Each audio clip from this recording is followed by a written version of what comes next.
Yeah,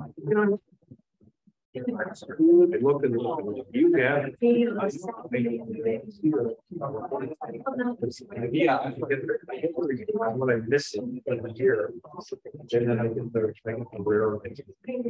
All right, perfect. So welcome, everyone. Thank you for coming out and joining us on this chilly April evening. My name is Nora Dufalo. I'm the program director over at Tin Mountain Conservation Center. And we are very excited to be presenting again here at the Whitney Community Center. And I want to take a moment to thank friends of the Whitney Community Center for sponsoring this programming and bringing us back. Especially we had a special call. Not only did they want a Tin Mountain program, they didn't just want to, they wanted Logan to come back. So we're very excited. Got Logan back here, was here in the winter talking about, sort of winter birds that we'll expect to see. And now we're, now we've gone 180 and we, the snow is nearly all melted, and we'll start welcoming back some of those spring migrants. And Logan will be talking about how to make your yard more friendly to those birds. But before I hand things over to Logan, I did just want to take a moment to first mention a few of Tin Mountain's upcoming programs. So if this whets your appetite, spring is a very bird-centric time at Tin Mountain with their return. And along those lines, we have our annual Ducks and Donuts program this Saturday. And so that is meeting at the main visitor center on Route 302.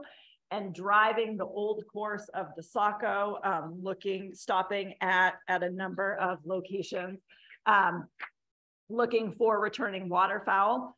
We provide the donuts, hopefully the waterway provides the ducks, but always a good time. And then next Saturday, April 29th, starts a month of birding in the Brownfield Bog, where every Saturday, we'll be leading programs out at the Brownfield Bog. And that's April 29th through May 20th. But birds aren't the only thing that we focus on. And the other exciting thing in spring is the return of the wildflowers, which I know many of you have spotted, and some of you have shared those returns with us, which we always love to see. And so we do have coming up in the next week our pop-up wildflower program, where we'll be going out likely to Humphrey's Ledge and looking at some of those returning wildflowers. There is more information about all of these programs on our website, tinmountain.org. So if any of these sound interesting, you can talk with myself or Logan after, or you can view our website for more of that.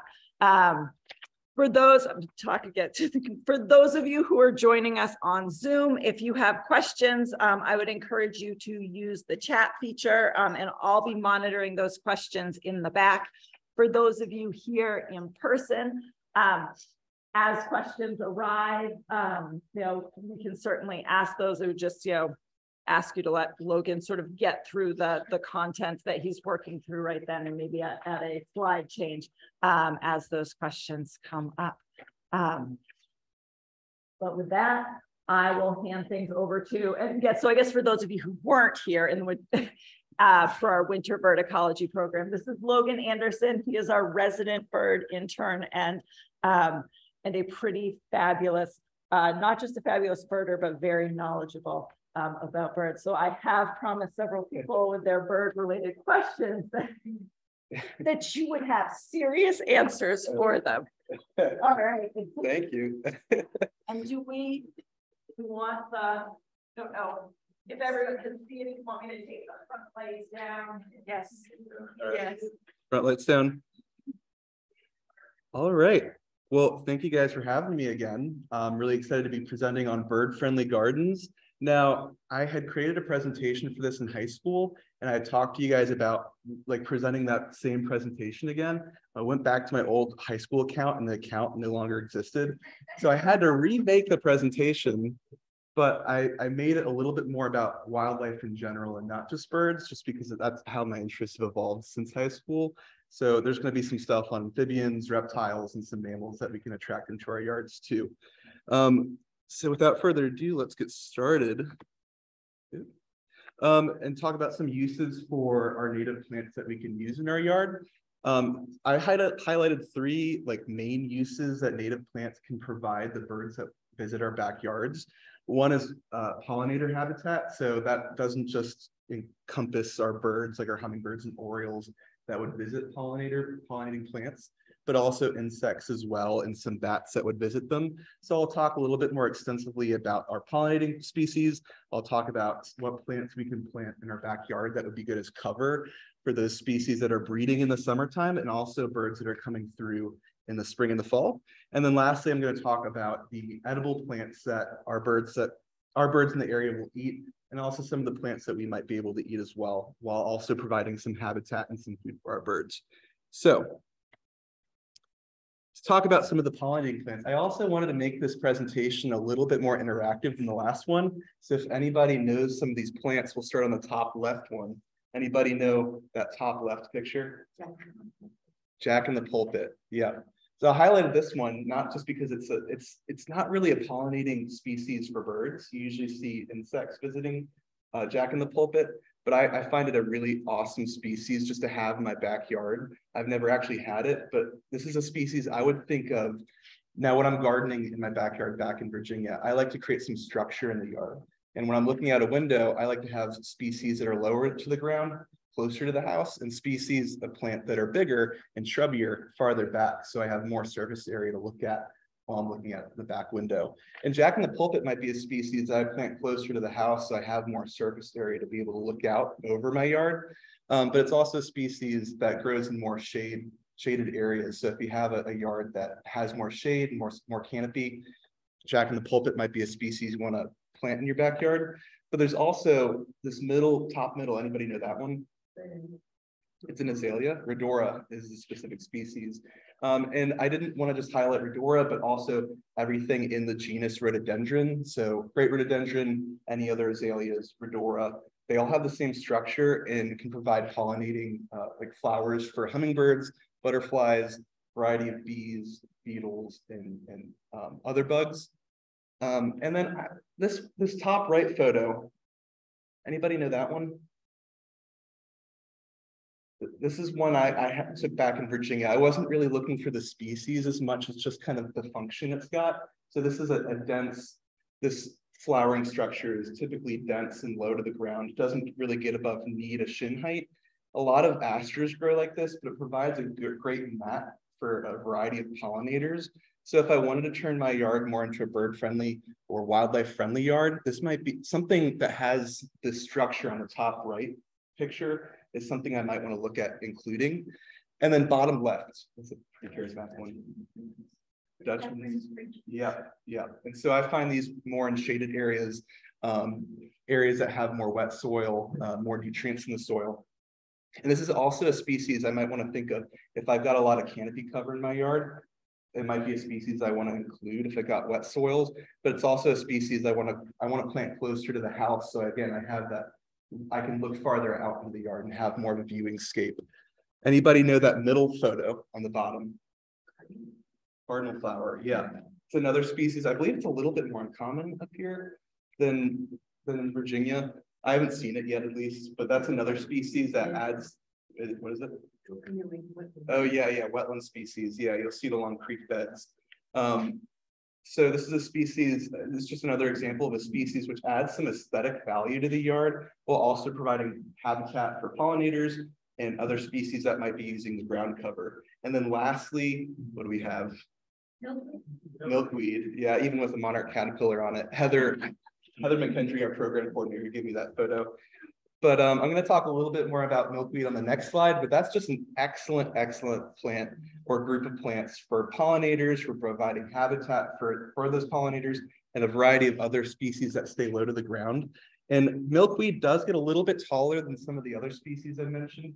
So that might be a species I think about placing a little bit further back in the yard. But again, it's not going to get up to the window height if I were to put it outside and near my house. So it's a species I might want to still have in the foreground. Now I've also highlighted some pollinating species that we get. What, anybody know that species? Right there. It's kind of hard to see it. But what's pollinating it? The hummingbird. Female ruby-throated hummingbird. So that's a species that we can expect. We can also get plenty of monarchs and other butterflies. Of course, Tin Mountain's got the butterfly count coming up in July. So butterflies are something I'm starting to think a little bit more about.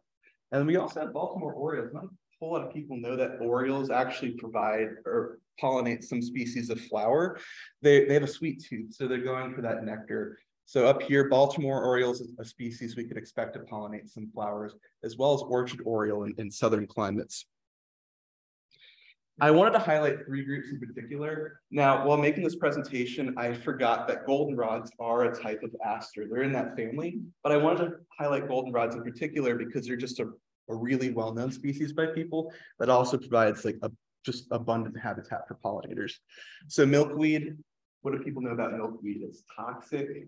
We can't eat it. Not a whole lot of herbivores can eat it, but Wait, you can't eat it? yeah. I've eaten it. Oh yeah, you have. Yeah, yeah, when it first comes off, you can eat the flower. You can eat the flowers. I didn't know about that. I Didn't kill me. was just thinking about, yeah. I'm living proof. Yeah. Well, they have a toxin in them that you're not supposed to eat. Cows are. I didn't think you were supposed to eat them, but I still don't recommend eating one of the leaves. But monarchs love them. I've even heard viceroy, which we thought, I don't know if people know what viceroy is. It's a species of butterfly. It's a monarch mimic. It looks exactly like a monarch, but people claimed it wasn't toxic and that it was just trying to mimic the monarch so things wouldn't eat it. Turned out viceroy actually do eat milkweed to some extent, and they are toxic too. So a variety of insects will eat the leaves to gain a toxin. And then I also want to talk about goldenrod. I think people give goldenrod a bad name because of the allergies associated with it. What is actually happening is ragweed is blooming around the same time, and people are actually allergic to the ragweed and not so much the goldenrod. But we have several species of goldenrod in the area. I believe the one pictured here is tall goldenrod, but I also wanted to highlight Canada goldenrod, downy goldenrod, and silverrod. Has anybody seen silverrod before?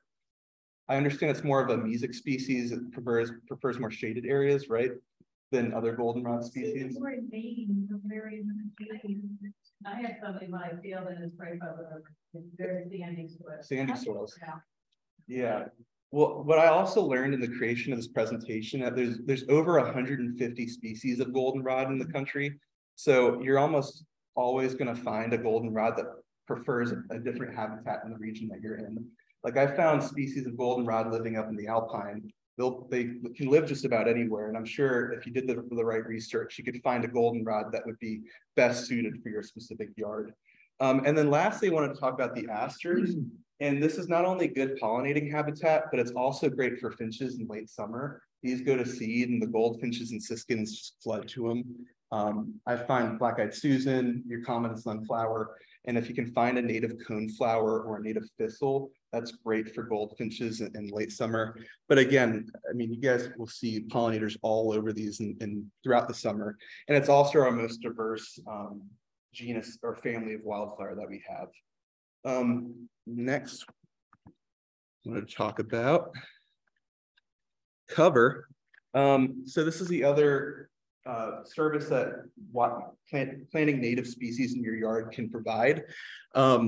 Anybody know the top left photo?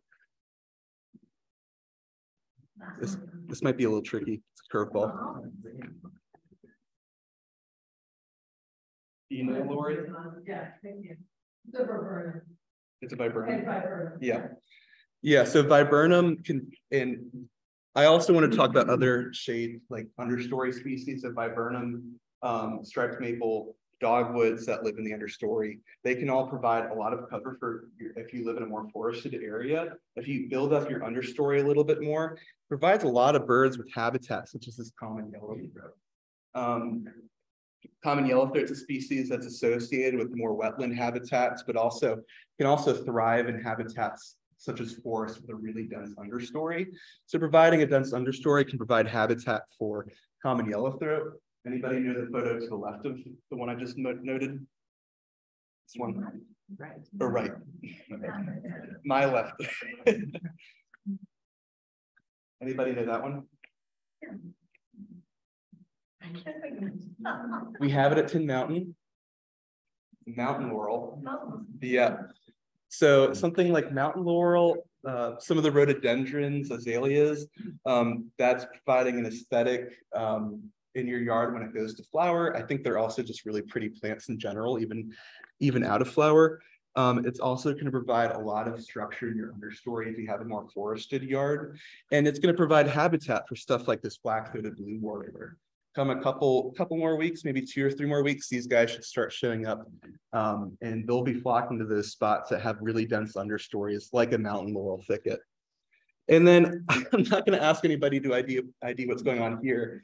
I highlighted this picture just because I think rock cover is also a pretty cool thing that you can implement into your yard that would make it a little bit more bird friendly. A lot of people like removing those rocks and boulders when they're trying to clear out a backyard, but I think leaving a boulder or two can provide some cover for some species. Like, anybody want to guess this bird? It's such a bad photo. It's an immature mourning warbler. And I watched this bird for about an hour and it did not leave this rock. I think there's a couple things going on here. I think it's using the rock as cover, but on a cloudy day like today, the hottest thing in the forest might be an exposed rock. And so it's trying to catch insects that are flocking to that warmth. So, you know, adding a rock in your yard is going to provide cover. It could provide some ample food opportunities. Anybody know the top right photo? What that species is? It's another understory species. And the leaf? No. I didn't learn it with the yellow vein. It's witch hazel. Yeah. Yeah, you can tell by the leaf shape. This is another understory species. It actually flowers, I believe, in late fall. And I've learned the flowering shape is really unique. They look like spider legs, these long yellow tendrils. And then they're one of the plants that actually flicks its seeds out when it's time to go to seed. It uses mechanical seed dispersion. You can hit the tree and make the seeds explode sometimes. In a forest, you might find Impedimenta using witch hazel. A lot of understory species that are deciduous will tend to green up a little bit before the canopy does, and they tend to keep their leaves a little bit longer than the canopy too. So a lot of species of bird, as they migrate through in the spring and in the fall, they might flock to those understory areas. That's the only area where there's still some leaf cover. So in the spring and the fall, I'd recommend using those shrubs as features in your yard that can attract songbirds. Anybody know that species in the bottom left? Not a lady fern. Which one? Spinulose. Is that the scientific name? It's a cinnamon fern. Yeah. So this is, I believe, New Hampshire's biggest fern species. It can grow as high as 6 feet tall. I'm not advocating you should just use cinnamon fern, but any sort of fern in a shaded habitat will do well. A lot of species of understory bird prefer to use fern cover. And what's cool about ferns too is that sometimes they provide so much shade that it increases the soil moisture. And so you have a lot more insect activity right on the top of the soil, which increases the number of birds, reptiles, amphibians, small mammals, everything that's relying on those insects as food. So you might see something like a hermit thrush using. You might see it in the summer or in the fall. Hermit thrushes using like ferny areas. At Tin Mountain, some of the areas where I see the most hermit thrushes are your spruce and fir bogs, and then areas with lots of fern cover. And then anybody know the species to the right of the hermit thrush here? It's kind of blocked by the bar. It kind of grows like poison ivy a little bit. More of a ground species there. Yeah, it's blackberry. So the brambles, anything in the genus Rubus, so blackberries, raspberries, I think this is some of the best bird habitat you can put in your yard. It's providing food for the birds, and it's also providing a lot of cover. In late fall, these thickets of brambles get covered in my third sparrows. white-throated, field, song, chipping. They all love these brambles, and in the winter, it's still providing structure for those birds as they migrate through. And not just that, but pairing those brambles with something like big blue stem that provides habitat for field sparrows. If you have a more open yard, I think that's one of the best things you could do is provide an area, maybe the corner of your yard that you don't use that often. Let it overgrow with brambles, let the native grasses come back in, and it's just a great little corner for sparrows and other field birds to kind of settle down and forage maybe for the day. And then lastly, I want to talk about this sort of cover. Anybody know that species? Or maybe what I'm trying to get at with that cover. So that's a red spruce, but really close. So what I'm trying to get at in this photo is using some sort of evergreen, a red spruce, balsam fir, eastern hemlock, northern white cedar. You keep it pruned, you keep it short, and it stays close to the ground and dense. And I find it is just best for species like dark-eyed junco or other sparrow species that might want to forage close to the ground. But like I said earlier with the blue-headed vireos, they tend to flock to those dense understory shrubs first in migration as they're coming back north, or maybe as they're leaving in the fall. So having some sort of red spruce or evergreen in the yard can also provide habitat for those birds migrating north to their breeding grounds or south to their wintering grounds. And then last, I want to talk about the edibles. What species you can plant in your yard that provide food for the birds and other wildlife, and also food that food that you can use to eat yourself if you wanted to. Anybody know this species right here? Kind of looks like grape. I can see the leaf shape, but it's more of a tree. Not striped maple. It's more of a field species. This is hawthorn, which I'm not sure how many species of hawthorn are native to New Hampshire. This is the most diverse genus of tree in North America. In fact, scientists don't know how many species of hawthorn there are in the country. They just know there's thousands. So there's very well hundreds of species of hawthorn that live in New Hampshire. This is a great species that I've seen put on edges or in open spaces, and it provides a lot of food for stuff, your frugivores like robins, thrushes, waxwings, and pine grosbeaks potentially in the winter. And then I also, again, wanted to highlight our blackberries and raspberries as, again, another great food source that I've seen a variety of birds, including our cardinals, feed at. So northern cardinal, rose-breasted grosbeak, scarlet tanager, indigo bunting, those are species that love a good blackberry or raspberry. And then anybody know the picture to the right of that? This should be, it's not. Oh, right, sorry, right here. Blueberry. Yeah, vaccinium. So your blueberries, I mean, I can't speak more well of that fruit. They're just a great food source for us. Birds love them. And I mean, everything eats them. So I just chose a random bird. Here's some cedar waxwings feeding. Not on vaccinium itself, but waxwings will readily come into blueberries. And then anybody know this bottom left one? I'd be able to ID it based off structure, but it's kind of far away in the photo. Not quite. So it's a dense little shrub thicket of huckleberry. So huckleberry is also one of those plants like blueberry where everything's using it. So I just chose a random species to represent that one, great catbird. When I look at that thicket, I see fantastic great catbird habitat. They love thickets like that. Especially thickets on like the edge of like wetlands or open spaces. And not only is that thicket providing habitat for the great catbird, but when it does fruit, the catbird's gonna be all over the berries. And anybody know this middle photo on the bottom? I heard it, winterberry holly. So winterberry holly is one of my favorite species. I associate it a lot with Christmas because it keeps those berries on throughout part of the winter. And it's back in Virginia, usually around Christmas is when the berries would ripen and the birds would eat them. They're gone. Oh, really? I'll tell you, once they're ripe and ready, Oh, it's usually, they're there one day, you come home the next day. Gone. it's usually January 1st. That's like when I know my winter berries are about to disappear in Virginia. That's like, apparently up here, December, that's when they start to ripen and birds really start to keen in on them. I associate them heavily with thrushes. So this bluebird, this is in the way, but Yeah, robins, bluebirds, hermit thrushes, they love winterberry.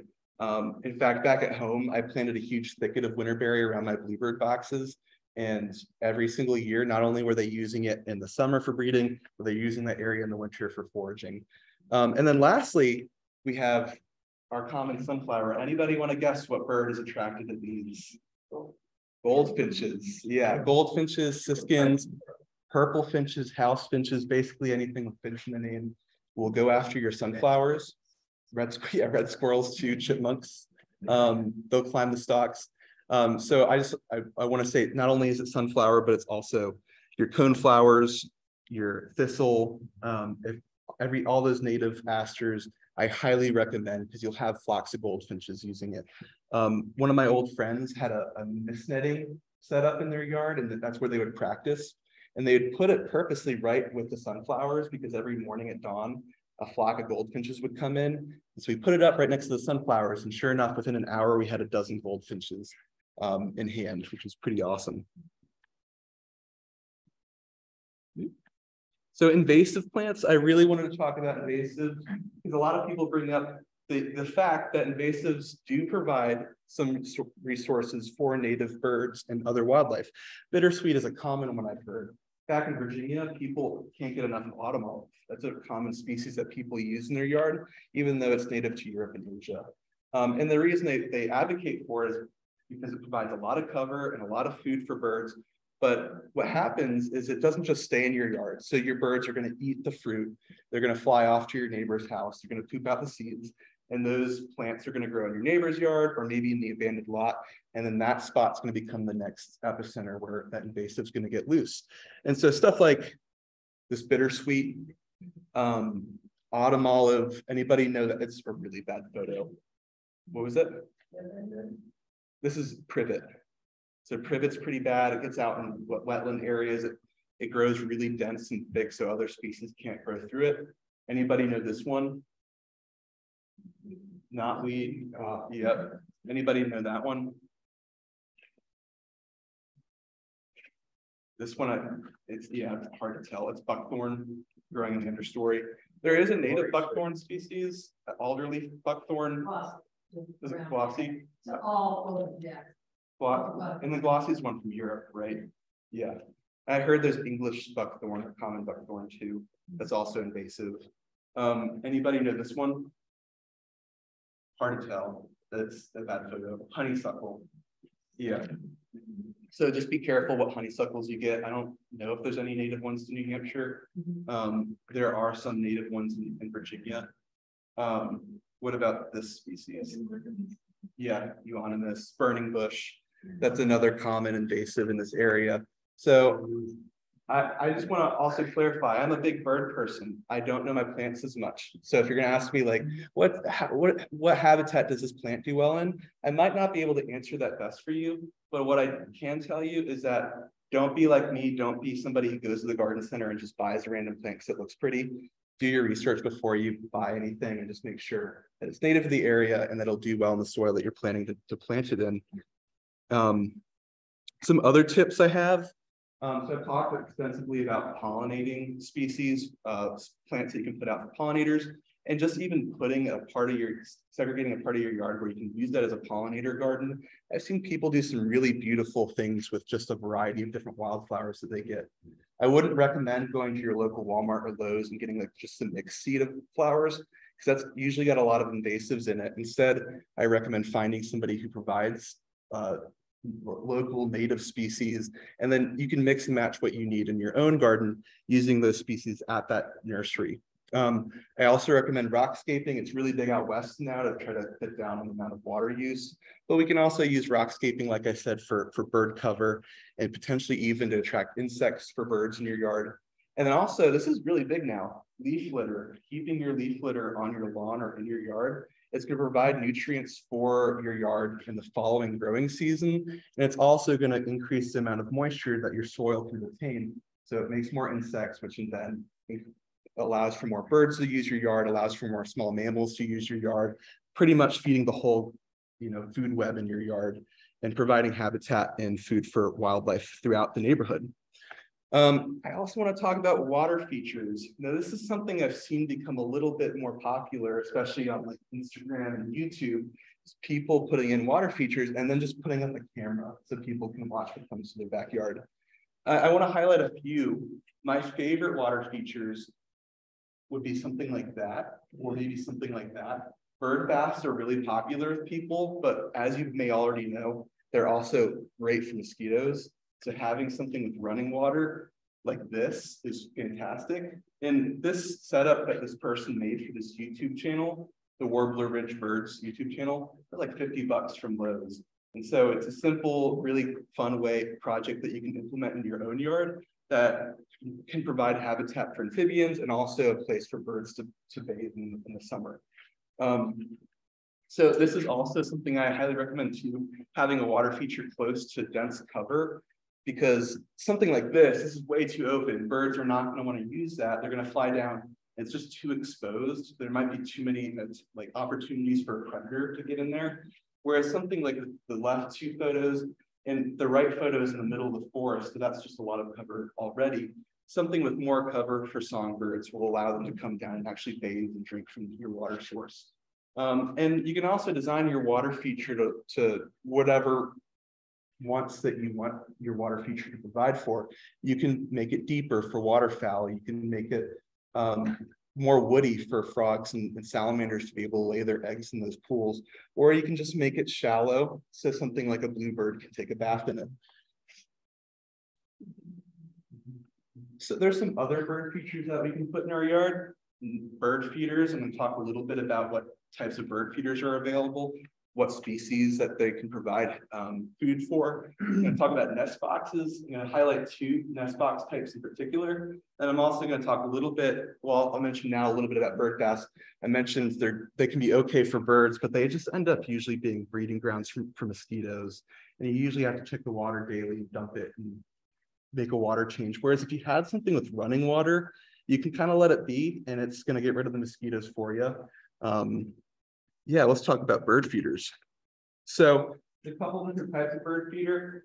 Anybody used thistle before? Yeah, you usually get much on them. Goldfinches and pine siskins. Yeah. Right. Yeah. So there's two different thistle feeders that we can get. We can get sock feeders and we can get specially designed tube feeders for thistle. My recommendation is never get thistle in general. At Tin Mountain, we put up a thistle feeder in December and nothing used it the entire winter. I mean, this was a bad year for goldfinches and siskins, but that's been my typical experience with thistle feeders. I dumped the extra thistle in the woods. There's still nothing that's touched it. So yeah. And then we have our sunflower feeders. The two big ones that people use are tube feeders and platform feeders. The feeder with the house finch on it right here, especially designed so if a squirrel got on it, those leaf ports would cover up the entry holes for the food. I don't know if you can see that. So we can get squirrel baffles, but sunflower I think is one of my favorite bird seeds that I would use. If I were given a choice between a pure bag of sunflower seed or a mixed bag of sunflower seed, cracked corn, millet and stuff, I would just go with the sunflower seed. That's the best choice. It serves the most birds all around. All your finches are going to use it. Your sparrows, your titmice, juncos, cardinals. It just serves a lot of different bird species. And then we also have some specialized bird feeders like a suet cage with a suet cake in it. And what's great about the suet cages is you can put them up on a tree trunk like this, and it's really, really awesome for woodpeckers, nuthatches, creepers, titmice, and chickadees. Stuff that actually forages on the trunk will love suet. It's just a great nutritional source in the middle of winter for our birds. And there's a few other bird feeders I want to highlight. We have our hopper feeder. They kind of look like houses. I'm sure many people have hopper feeders. It's also a great feeder for sunflower and a variety of other different seed types. We have ground feeding. Not a whole lot of people practice it, but if I imagine my ideal feeder setup is a huge platform feeder. There's a couple tube feeders, maybe a hopper feeder, some suet cages, and then I'll just go around and spray millet on the ground. And that millet is great for juncos, sparrows, doves, anything that'll forage in the ground like this cardinal.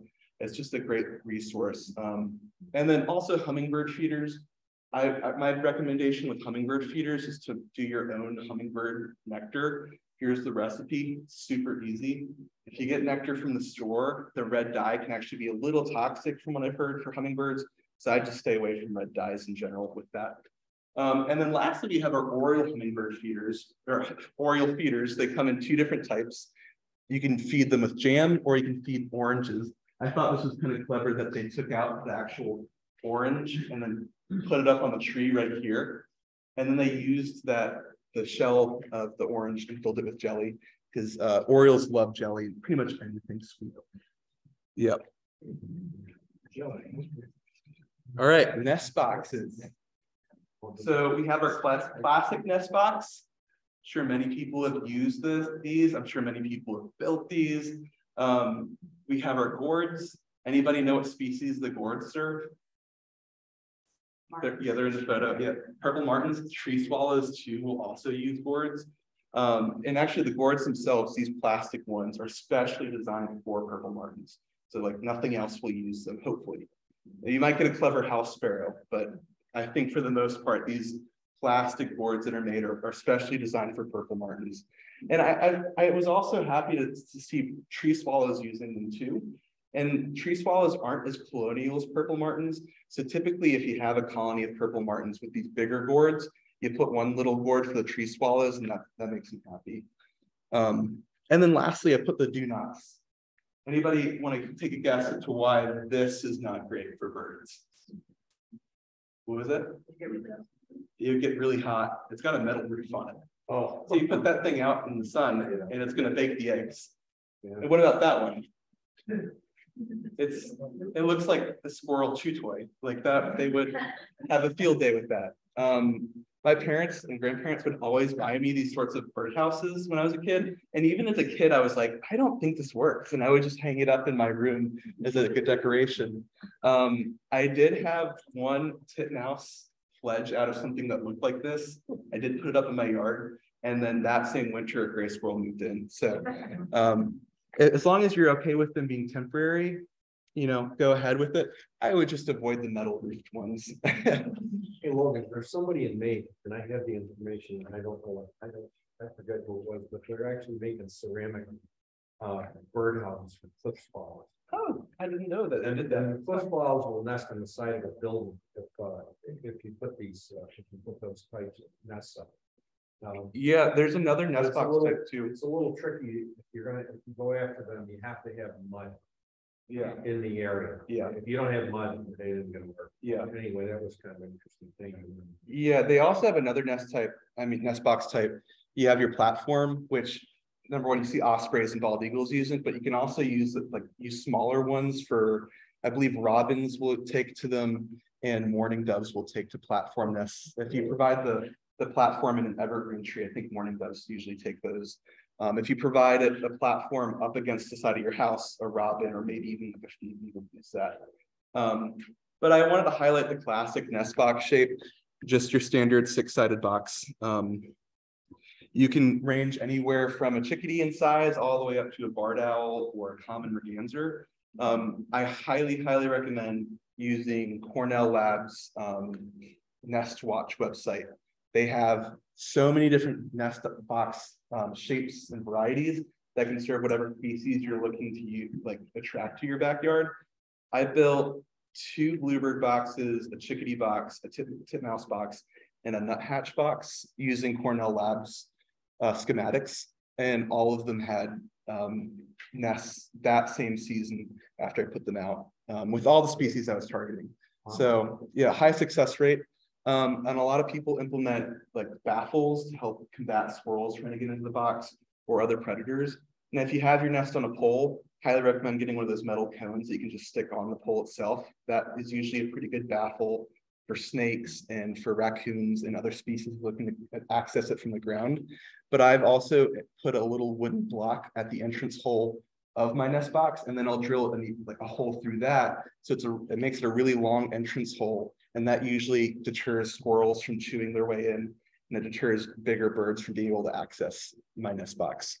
And I wanted to highlight some of the native species of bird that we have here. that I would use a nest box. Maybe not screech owls as much, but your chickadee, bluebirds, especially titmice. I really want to get a solid owl on the nest box. I would love that. But also ducks like this wood duck, hooded merganser, common merganser, barred owl. And if you go further south, barn owls will also use cavities or your nest boxes. And then, yeah, so I'm not sure how accurate that source was, but I read the same thing. And what it basically says is a lot of people put like that little perch at the front entry hole. And there's this thought that maybe you're providing an access for predators to get in by putting that, specifically snakes. And I'm not sure how accurate that is, but I normally don't put the perching hole on mine because the birds can access it just perfectly without it. Like they'll just fly into it. So it might provide something that a snake could use to get in. I'm not really sure on that. Fake wood. Yeah, I've never used it before. I don't know how that would compare. I mean, I use real wood just because it's easy to access. But I also forgot to mention, you should look at your specific schematics for your birdhouse, but having ventilation on it is a must. So having ventilation up above, like here, to dissipate heat, provide air to the chicks while they're in the nest, but also holes in the bottom. So if it rains and water does get into the nest box, it's able to drain out well. So, and then native bee houses. This is where I started to divert from the bird stuff a little bit. I wanted to include native bee houses because this is something I've seen become a lot more common in people's gardens, is providing a little home for bees. This is typically what they look like. It's a wooden, it looks a lot like a birdhouse, but it's got a lot of holes in it. My tips to avoid would be treated wood, boxes that have toxic glue on them. Bees like to chew, and if they chew the wrong bit of the house, they're gonna die from some toxin. But also avoid nest boxes and bee houses that hang on strings. So if you have a bird house that hangs by a string or a bee house that hangs by a string, I would avoid that just because I feel it's maybe not as supportive if it's just hanging by a string and it's being blown around in the wind. I don't think the bird would like that. I don't think the bees that are making this their home would prefer that. I feel like a string is just much easier to break than if you were to nail it to something. So I would avoid houses and nest boxes with strings on them. And this is something I learned. I didn't know that the tubes are usually around 6 to 8 inches in length. You want to have them be somewhere around 1/4 to 1/3 of an inch in width. And that's just because some of the invasive bees and wasps are typically bigger, and they would use a tube with a bigger hole. And then also use a breathable material like wood or paper. Apparently some people have tried to use plastics and metals, and they're not breathable. So if there's too much humidity that builds up on the inside, you could basically cook the baby bug from the inside. And then also use removable tubes, because over the course of a single summer, these tubes are going to become full of baby bees. And when they hatch out, those tubes are no longer usable for the next season. So you want to have something that you can remove easily and put new tubes back into. And then bat houses. This is another one that I highly advocate for. Anybody know that bats are not doing too well in population right now? Yeah, they're not doing too hot. A lot of the bats that would use a box like this aren't necessarily the ones that are being devastated by the white nose syndrome right now. This sort of bat house is great for big brown bats, but when little brown bats and other species come out of the caves, the females are often pregnant and looking for a place to raise their young. So it could be in the summer that you end up with some bats that are being affected by white nose syndrome using a bat house like this. Musts. So up here in the north, we have to have darker bat houses because bats rely a lot on heat when they're in these boxes. And if you have a darker box, it's going to provide more heat for the pups as they're growing older. But you also want a box that's out in the sun for more than 6 hours a day. And that's typically mostly in the growing season. So in the winter, you don't have to worry about it as much. Throughout the growing season, you want that box to have 6 or more hours of sunlight. You also want it 10 feet away or more, hopefully, from your nearest high object. So a predator wouldn't be able to leap over towards the box. You typically want it placed on a pretty sturdy object like a house or a building. It's fine to put them up on posts like this. In fact, I've seen nest boxes that look a lot like this, support like a colony of 300 big brown bats. But they do prefer like the sturdier siding to a post or even a tree. And then you want to have them 15 to 20 feet high. And this is typically because bats can't take off from the ground. So if they do hit the ground, it's a problem. They won't be able to get back up unless they climb a tree. So if you have it 15 to 20 feet high, it allows the bat to like dive and get that start that it needs to take off. And don't be worried if you're not getting bats after a single year or a month or whatever. It usually takes a couple of years for bats to get established at a bat house.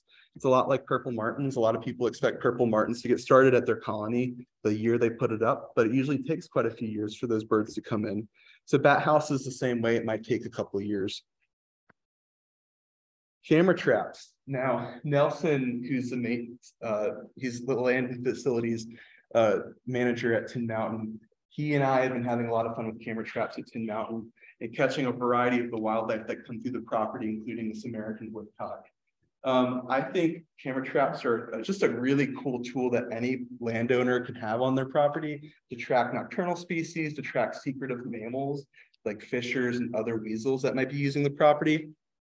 My recommendations for placement: place it low to the ground and find a game trail. I think that's usually the best. If you find a natural trail through the woods that the deer have been using, deer aren't the only species that probably use that trail. So you just find it, place it low to the ground, hopefully in the direction that the trail is moving in, and you'll get a ton of different species on it.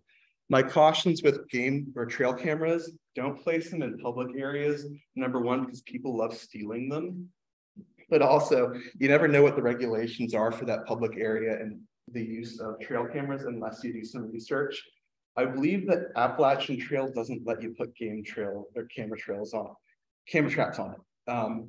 But also in New Hampshire, you can't use wireless or cellular camera traps during the hunting season. So just avoid those maybe in general, or just to put them out there during the off times. But you can get some awesome video. If you guys ever want to see it, I've got a great video of this American woodcock displaying. And then lastly, I want to talk about cover boards. And a lot of people, this is where a lot of people tend to tune out. They're like, I don't want to deal with reptiles and amphibians. They're kind of scary. You don't have to deal with the reptiles if you don't want to. This is my solution to not dealing with the reptiles as much as a wooden cover board. But putting cover boards out is a great way to increase habitat for amphibians and reptiles in your yard or in the woods around your place. So there's 2 different types that people use. Other people will tend to go with more natural options. They'll place rocks in their yard or logs that can provide more habitat.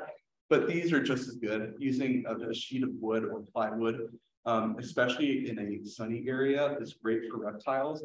If you place this plywood in the woods, you might get something more like this redback salamander up here in the top left, or a spotted salamander right here. If you place it out in a sunny area, you might get something like this ringneck snake, or maybe something like the smooth green snake. Now, these metal sheets you want to place in the woods, because if you placed it out in the middle of the sun, it would cook anything underneath it, including the snakes. So the metal usually does really well with snakes. I was kind of surprised to learn that New Hampshire doesn't have any lizards. So sadly, no lizards will find their way under these boards. But if you go down south, you probably would find some lizards. Ringneck snake, smooth green snake. Anybody know this one? Milk snake. Yeah, our milk snake. Basically, any snakes that we have in New Hampshire would use an aluminum or tin cover board like this. Again, there's other natural options like rock or like a log. And I highly recommend that if you're looking for a more natural aesthetic to your yard. But sometimes I'm just a little tired, so I'll just go and use a wooden sheet, throw it out in the middle of the woods, wait a couple weeks, and there's usually one of these guys under it, if not something a little bit better. But I think that about does it for my nature talk. If you guys have any questions that you can't think of tonight, I respond really well to these 2 emails, so you can find me at that. But if you guys have any questions now, I'm willing to take them. I was gonna comment about the importance of having brush piles in your yard. Yeah. So brush piles are another great form of cover.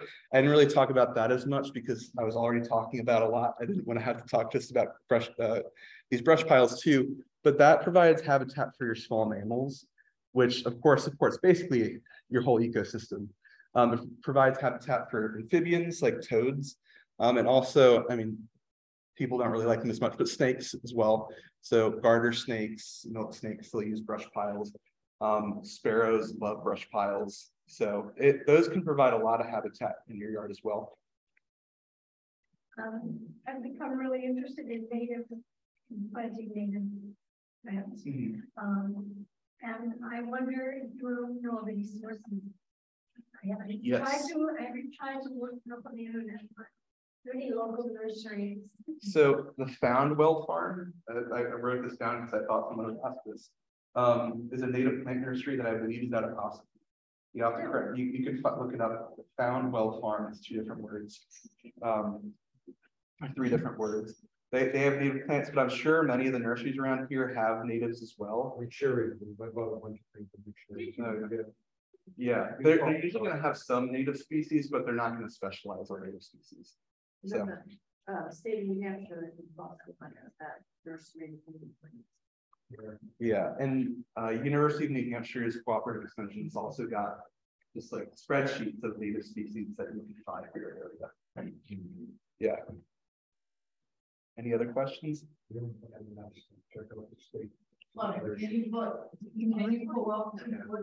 Yeah, I can absolutely pull up the woodcock video.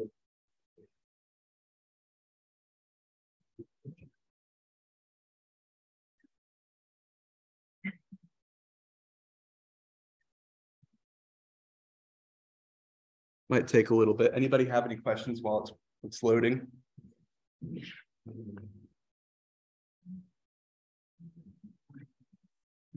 The yellow spotted salamander has migrated yet, or is the next rain's going to do it?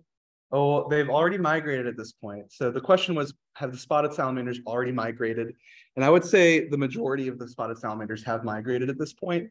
I still think if there's a rainy night in the next week or two, you could probably see a few migrating. Though it's kind of weird because I saw salamanders migrating on Saturday night. It was completely dry out. I think they were just kind of like fed up. They're like, we're going now. Yeah, and then they didn't breed for a long time until Monday night, and we went out and we couldn't find any crossing the road at Tin Mountain, but they were in the pools already. So I wonder if a good number of them had already migrated at that point.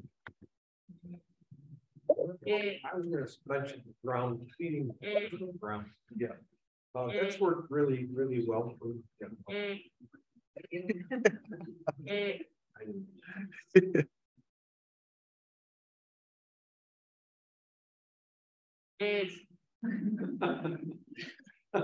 So that's literally right in front of my cat, like where I live. I hear it every night before I go to sleep through the window. So there you go.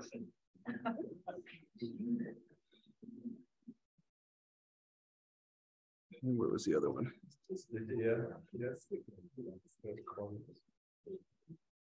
The other one's not as fun, but what was I'll answer that while it's loading. Oh, ground feed. Yeah. If anybody's interested, I had up to like 50 turkeys in my yard some winters. Yeah. I had 80 blue jays one year. I had up to 40 mourning doves. And so I think it's good in the wintertime. I use my snow blower and cut a trail around, just a circular trail from my backyard. I throw a lot of seed around. Yeah. And so after a while, a lot of them come for it. So I put cracked corn in the ground. It's cheap. Yeah. That's what I do with millet. It's a cheap seed. Yeah. Yeah. And the turkeys and jays come and eat it. And then I got some platform feeders out in the yard. Yeah. There's a lot of spillage off of them.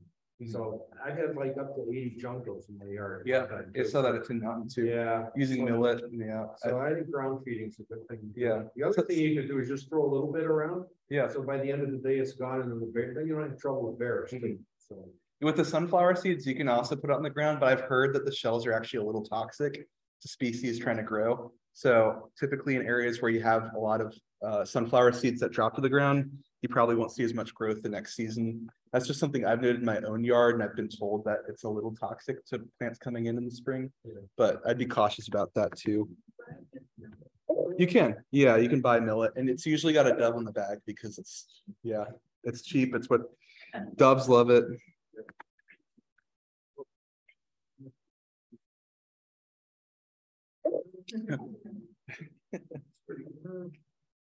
Well, you can talk about a little bit about, you know, using the camera trap and how you got like how you actually got it To come in. into that specific area. Yeah. So I left this trap out for 10 minutes and I had 8 videos of woodcock on it. These were the 2 best ones. So it might be fishy, like why were there so many videos of woodcock? Well, I put it in the area where it displays, and they're usually pretty faithful to a site. This guy's got like 2 or 3 sites that he travels between. So to try to make him stay at this specific spot, I put a speaker out there and played the woodcock a couple of times. And it came in and it sounded, I mean, I've never heard a woodcock sound angry, but this woodcock sounded furious. I've never heard a woodcock quack before, but that's apparently something they do when they get angry. So yeah. Yeah, so it's not always a great thing to use, but speakers can sometimes draw birds out. It's a little on the iffy side. These guys aren't nesting quite yet, so I felt okay about playing the speaker a couple of times. But typically in the breeding season, you want to avoid playing bird songs to birds that are nesting and doing it. Yeah. Any other questions? Any questions in the Zoom? No, I'm quiet. Sweet. What would you do to attract ravens? Attract ravens. Put a jigsaw puzzle outside. I think, yeah, those are tricky. Well, thank you guys so much for coming out.